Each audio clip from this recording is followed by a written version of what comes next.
The old man wasn't building a wall, he was building a bridge, but not a bridge of stone or steel. This was a bridge of hope, and its foundations were laid in the most unlikely of places, a prison cell. Elias, a man whose face was a roadmap of wrinkles and whose eyes held the wisdom of 1,000 lifetimes, had been a resident of the state penitentiary for 20 years.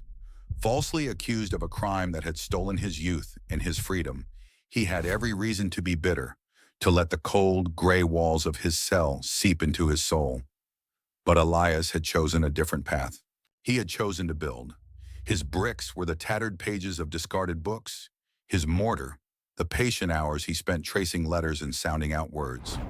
His construction project was a young man named Leo, a whirlwind of anger and despair who had landed in the cell next to Elias, consumed by a rage that threatened to extinguish the last embers of his own humanity. Leo saw the world as a place that had only ever taken from him. He saw Elias as a fool, a man who clung to hope in a hopeless place. "What are you looking at, old man?" he would snarl, his voice a low growl.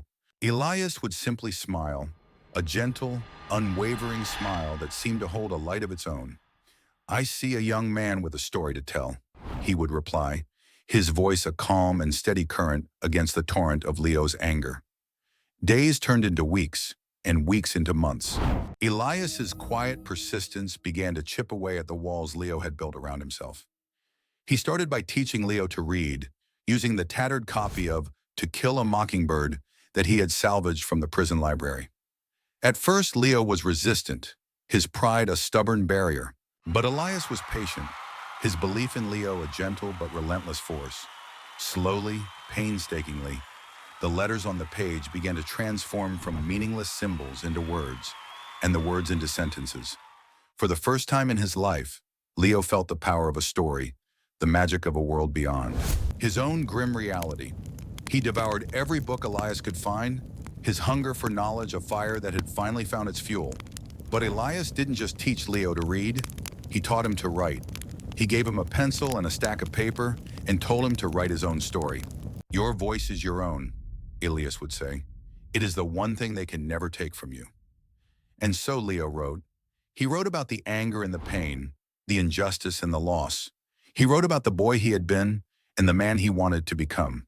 He wrote about the old man in the cell next to him, the man who had seen a flicker of light in the darkness and had fanned it into a flame. Years passed. Leo's sentence came to an end. On the day of his release, he stood before Elias, his eyes filled with a gratitude that words could not express. "You saved me," he whispered, his voice thick with emotion. Elias simply smiled his gentle smile. "You saved yourself, my boy. You just needed someone to show you the way." Leo left the prison that day a changed man. He carried with him the lessons he had learned from Elias, the most important of which was that the human spirit can find a way to build bridges, even in the most desolate of landscapes. He went on to become a writer, his words a powerful voice for those who had been silenced. He told a story, and in doing so, he told the story of Elias, the old man who had built a bridge of hope, a bridge that had carried him out of the darkness and into the light. Moral of the story: even in the face of despair and injustice, one person's kindness and belief in another can be a catalyst for profound transformation. It teaches us that our circumstances do not have to define us, and that the most powerful bridges we can build are the ones that connect us to each other, offering hope, redemption, and the chance for a new beginning.